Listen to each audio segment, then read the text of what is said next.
안녕하세요. 대업에서 조선업 담당하는 멘토 황대근입니다. 자, 오늘도 이 태용 로직스 함께 살펴보도록 하겠습니다.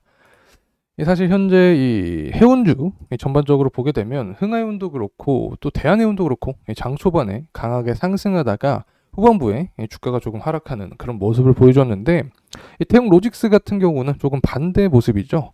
주가가 하락을 하다가 이 종가에 결국에 1.2% 이상 상승하면서 마무리하는 그런 모습을 보여줬습니다. 자, 현재 차트를 보게 되면 일봉으로 볼 때 이 매물대가 변하지 않았죠. 이 4,400원부터 이 4,700원 구간까지 가장 많은 모습을 보여주고 있는데, 자, 이 부분은 이 긴 양봉을 뽑아주고 난 뒤에 이 투자자분들이 참여를 많이 했을 거라고 우리가 예측할 수 있는 그런 부분입니다.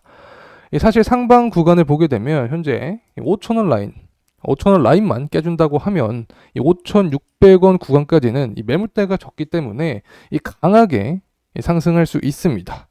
제가 또 어떤 말씀을 드렸냐, 특히 이 태용 로직스 같은 경우 이 BPS 측면이 굉장히 매력적이다라고 설명을 드렸었는데, 자, BPS를 보게 되면 5,020원 정도죠. 자, 23년 이 9월 이 분기 기준으로 본 건데, 자, BPS가 5,000원, 그리고 현재 이 주가가 이 3,745원. 자, 이 두 부분을 비교를 했을 때 이 프리미엄을 반영하지 않은 그런 주식이다, 이렇게도 말씀드릴 수 있습니다.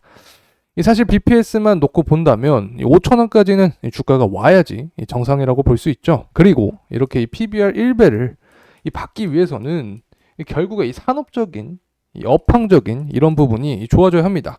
결국에 해운 또 물류 경기가 좋아져야 되는 거죠. 자, 이런 상승이 도모되기 위해서는 추가적인 모멘텀이 존재를 해야 되는데, 결국에 이 부분은 또 홍해 리스크와 또 기결이 됩니다.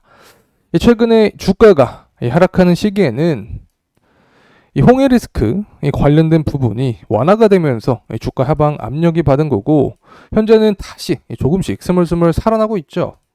제가 계속 강조드린 부분이 바로 이겁니다.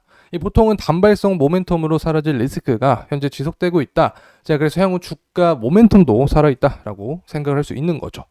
자, 우선 오늘 어떤 내용의 기사가 나왔냐면, 자, 보시게 되면 이 친이란 민병대 공격에 의해서 이 미군 3명이 사망을 했습니다. 이렇게 되면 홍해에서 이 후티 반군과의 전쟁이 더 확전이 될 수 있다라고 우리가 추측을 할 수 있는 거죠. 자, 그렇게 되면서 현재 이 분위기도 심상치 않은 그런 모습을 보여주고 있습니다.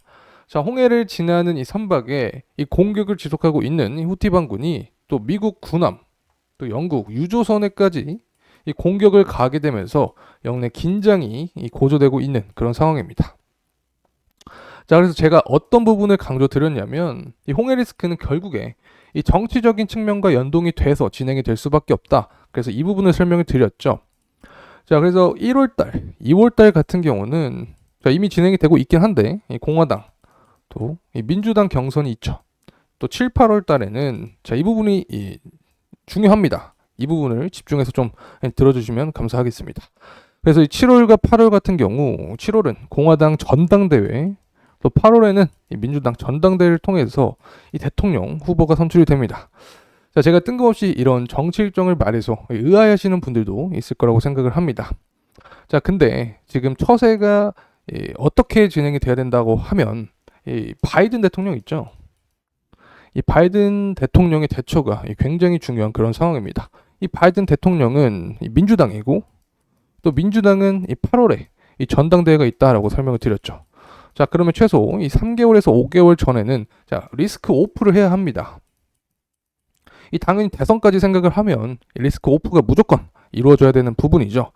자, 그래서 시기적으로 보게 되면 아마 이 3월이나 이 4월부터 이 외교적인 측면을 이용할 것 같은데, 그렇다면 이 4월 정도 이 시기 전에 자, 이러한 공격이 계속 일어나게 되면 이것을 묵인할 것인가, 아니면 미리 외교적인 어떤 협약을 할 것인가에 대해서 생각을 해보면 저는 좀 아니라고 봅니다.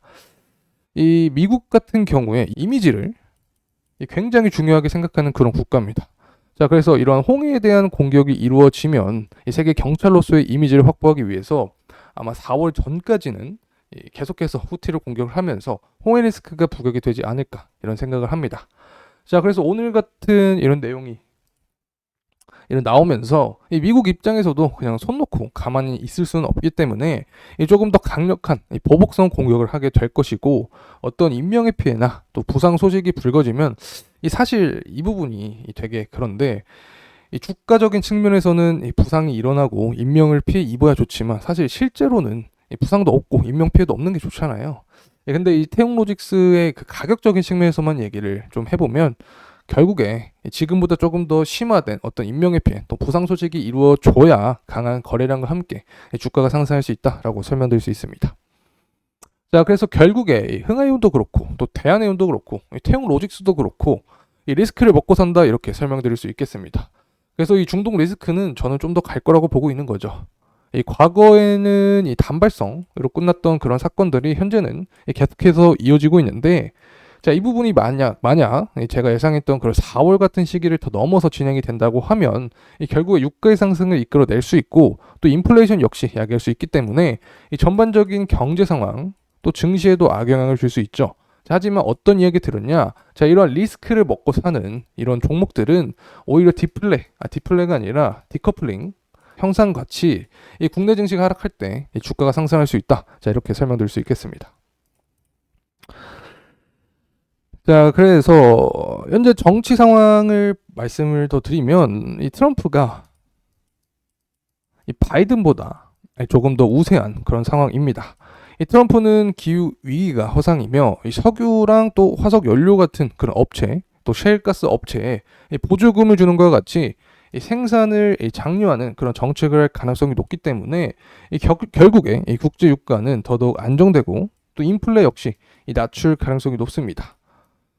자, 그래서 만약 이 경기가 전반적으로 좋아진다라고 하면 이 물류주 입장에서는 당연히 수혜로 돌아갈 수 있겠죠.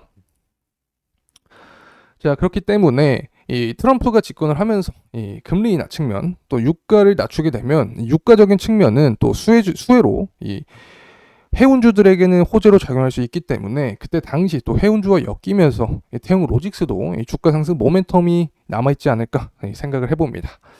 자, 마지막으로는 이제 현재 시장 상황 브리핑하면서 마무리를 하겠습니다. 자, 현재 코스피는 장이 종료됐지만 코스피는 약 1% 이상 상승을 했는데, 이 개인과 또 기관 투자자의 매수에 힘을 입으면서 1% 이상 상승하는 모습을 보여줬습니다. 특히 코스피는 시가총액 상위 종목들로 수급이 쏠리면서 시장 분위기를 주도했고, 이 코스닥 같은 경우는 이 코스피와는 별개로 굉장히 하락한 모습을 보여줬습니다. 아무튼 그렇기 때문에 이 태용로직스 역시 이 홍해로 인한 이런 모멘텀을 오늘 강하게는 받지 못하지 않았나라고 생각을 합니다. 자, 이렇게 오늘 이 태용로직스에 대한 분석 영상이었는데, 특히 정치적인 측면 또 이 홍해 리스크 관련돼서 여러분과 함께 이야기해보는 시간이었습니다. 앞으로도 관련된 내용이 계속해서 들어맞을지 시청 포인트로 함께하면 좋을 것 같습니다. 자, 오늘 영상도 끝까지 시청해주신 모든 분들께 진심으로 감사의 말씀 드립니다. 감사합니다.